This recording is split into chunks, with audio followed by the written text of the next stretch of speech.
travelers to Midnight Atlas.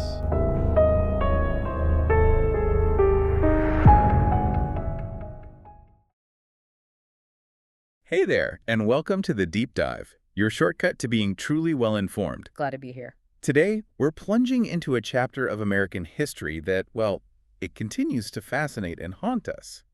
The Salem witch trials. Absolutely. It's a story brimming with fear, accusation, just a community turned completely upside down. And the details are often stranger, more chilling than any fiction, really. You couldn't make it up. For this deep dive, we've meticulously pulled together a pretty robust collection of sources. Yeah, everything from, historical society records, the actual court documents. Right, to modern analyses, even contemporary news reports looking at the legacy today. It gives a really full picture. Our mission here is to extract the most important nuggets of knowledge for you. To help understand not just what happened, but how it happened and maybe why its echoes still resonate. Yeah, why we still talk about it. Okay, let's unpack this. Let's do it. So to really grasp the Salem witch trials, we have to transport ourselves back. Salem Village, January 1692. Right. And you have to picture a small, rural Puritan community, Massachusetts. And not just isolated, but actively grappling with an array of harsh realities. Oh, yeah. There was the recent British war with France happening right there in the colonies. King William's War. A smallpox epidemic, too. Devastating. Constant fears of attacks from Native American tribes nearby. And even this long-standing, often bitter rivalry with the more affluent Salem town next door. So tensions were high. Extremely high. And amidst all this simmering tension, something profoundly unsettling started happening. Right in the parsonage of Reverend Samuel Parris. Yeah, imagine the terror in that household. His 9-year-old daughter, Betty Parris. And his 11-year-old niece, Abigail Williams. They began showing symptoms that were just beyond any known illness. Yeah. Violent contortions, agonizing screams. Hiding under furniture, making sounds that people described as, inhuman. It must have been terrifying, a spectacle that shook this deeply religious community right to its core. And it quickly transformed what might have been seen as, childhood ailments into something communal and sinister. A local doctor, William Griggs, he examined them. And could only offer one diagnosis, really, given the worldview at the time. Bewitchment. Exactly.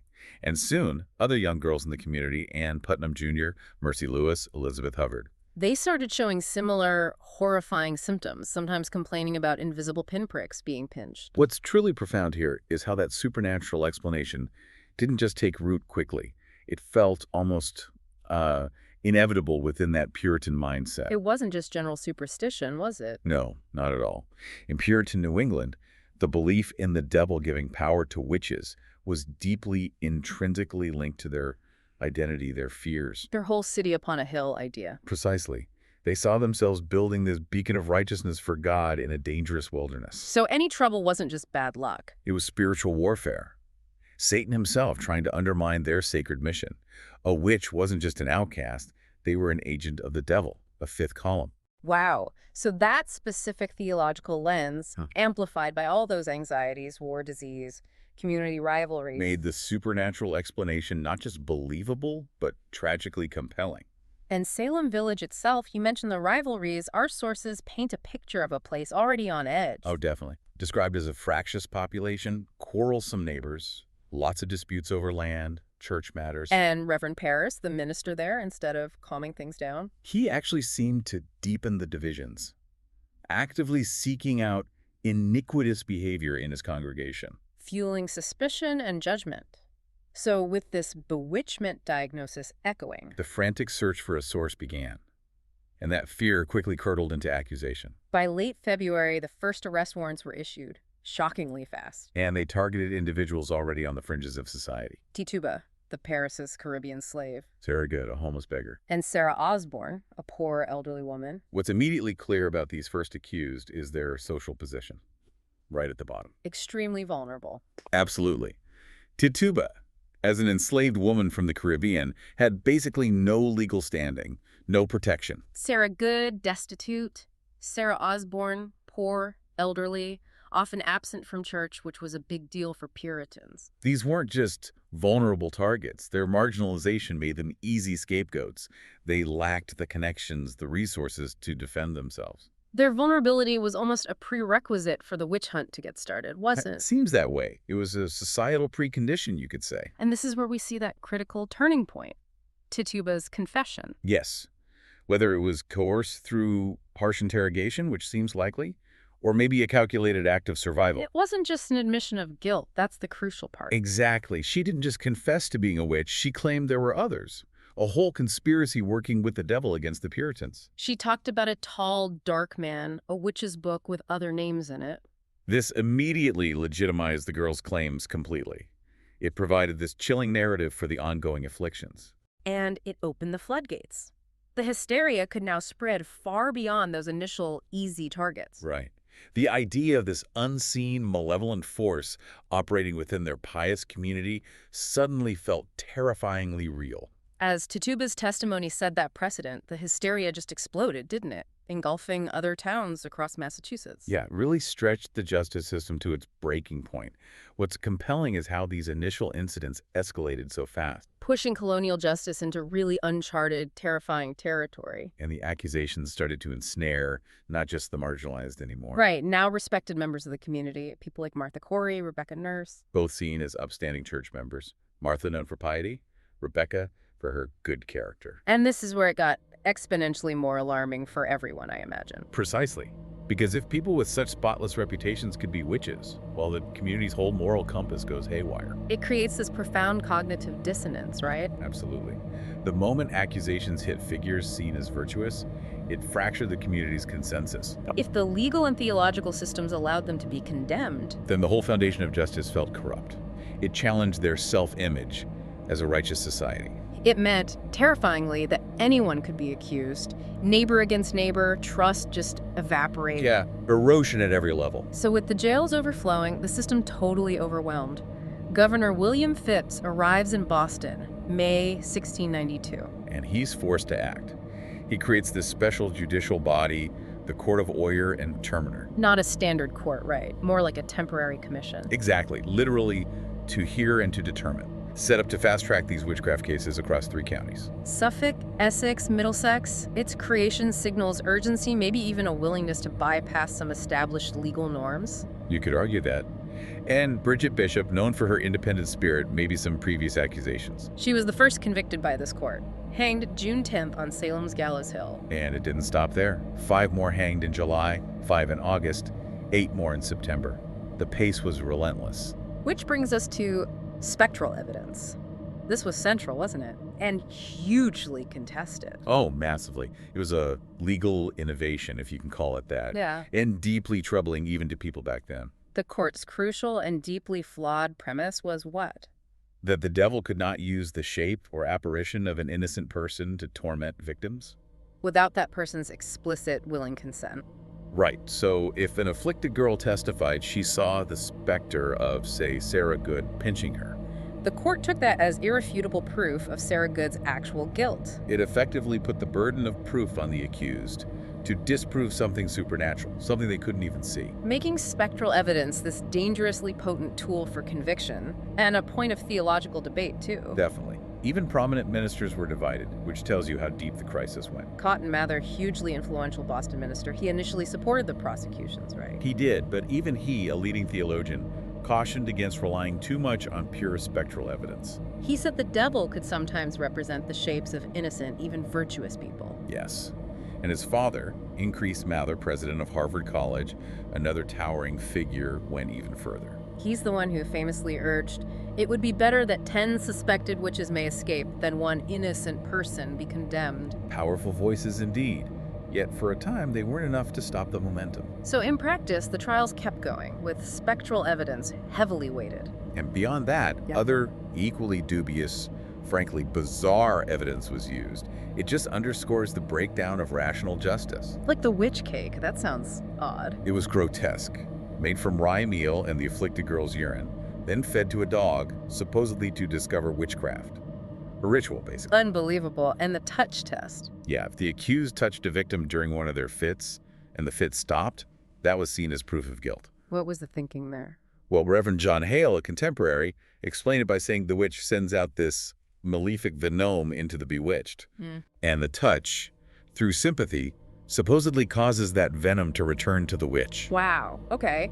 And physical examinations, too. Yes, searching for witches' teats, basically insensitive moles or blemishes where the devil was thought to feed. It's just astonishing to hear about these tests. How could a society, otherwise seen as rational and deeply pious, accept this? I think the widespread fear, the perceived existential threat from the devil himself, it created this psychological pressure cooker where logical reasoning just got abandoned. Replaced by desperate, superstitious measures. Pretty much. And the horror of it all, perhaps most starkly symbolized by Giles Corey. Ah, yes, an 81-year-old farmer from Salem Farms. He famously refused to even enter a plea at his arraignment. Recognizing the futility, perhaps?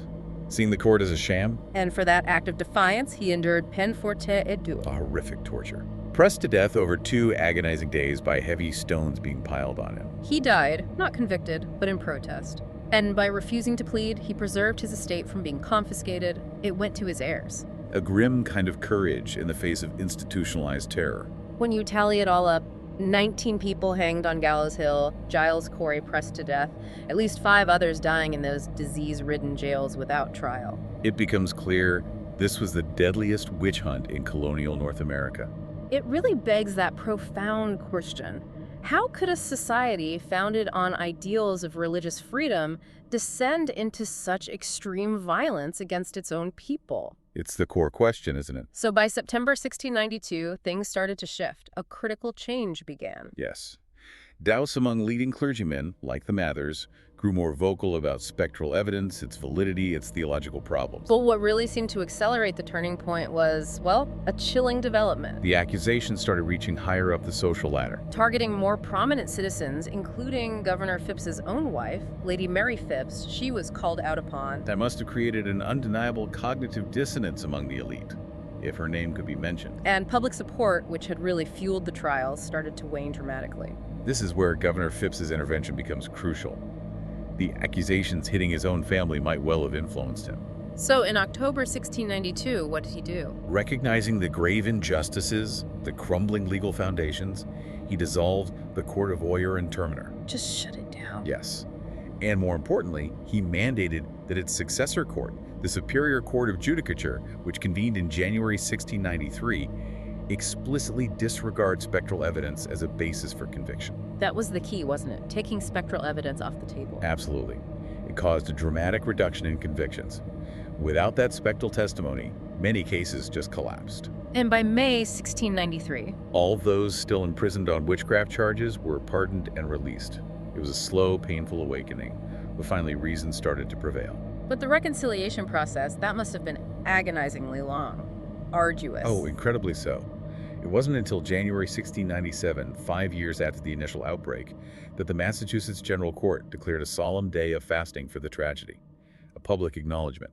And Judge Samuel Sewell, one of the main judges from the Court of Oyer and Terminer, he made a profound public apology, stood up in church while his confession of error and regret was read aloud. That's quite something. Not just legal rectification, but a moral, spiritual reckoning. Exactly. And then in 1706, Ann Putnam Jr., remember, one of the key original accusers. Yes. She took an extraordinary step, publicly asked for forgiveness from the community. Really? What did she say? She claimed she had been deluded by Satan into denouncing innocent people. Her public confession was another crucial moment in the community's long path toward healing, acknowledging the terrible error. Zooming out now, the legacy of Salem. It's vivid, painful, and stretches for centuries, doesn't it? Constantly reminding us. It really does. It holds profound lessons. You had legislation passed in 1711, restoring the good names of 22 condemned individuals. And providing financial restitution to their heirs. A tangible, though very belated, attempt at justice. And of course, the story was famously dramatized by Arthur Miller, his 1953 play, The Crucible. A masterpiece, an allegory, really. Brilliantly connecting the mass hysteria of Salem to the McCarthy-era anti-communist witch hunts in America, showing how fear and accusation repeat across history. And incredibly, the pursuit of justice continued right into our modern era. Yeah, in 1992, the 300th anniversary, that moving memorial was dedicated in Salem. Author and Holocaust survivor Elie Wiesel spoke, drawing parallels to other historical persecutions. And then, get this, in 2022, just recently, 329 years after her conviction, Elizabeth Johnson Jr., the last convicted Salem witch whose name hadn't been cleared, she was officially exonerated. How did that happen? Thanks to pressure from a group of dedicated middle school students, they discovered the anomaly, the oversight, and advocated for her. That's amazing. Teenagers making history right there. It really is. And today, the actual execution site, Proctor's Ledge, it's now marked by a memorial dedicated in 2017. Meticulously confirmed by researchers, ensuring the victims are remembered with dignity at the right place. Exactly. So, the Salem witch trials stand as this powerful, painful reminder. Dangers of mass hysteria, religious extremism. And the catastrophic consequences when a legal system abandons due process, abandons critical thinking, really, in favor of fear and superstition. It's such a vivid cautionary tale, isn't it, about how easily suspicion and fear, especially when society's under stress, Can override reason and compassion. It urges us constantly to question assumptions, seek out multiple perspectives, and fiercely protect the mechanisms of justice. lest we fall prey to similar cycles of irrationality and false accusation. So, as you reflect on this deep dive, maybe consider this. In our own complex world today, with its rapid-fire information, social pressures, tribal divisions, What forms of witch hunts or similar societal contagions might be manifesting now, perhaps in new, unexpected ways? and how can we, individually and collectively, make sure we don't succumb to those same cycles? Fear, division, the tragic abandonment of reason. That's certainly something to mull over.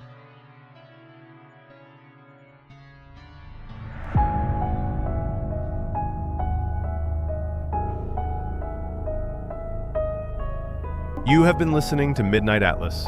For more journeys into the unknown, be sure to follow or subscribe on Spotify, YouTube, and wherever you get your podcasts.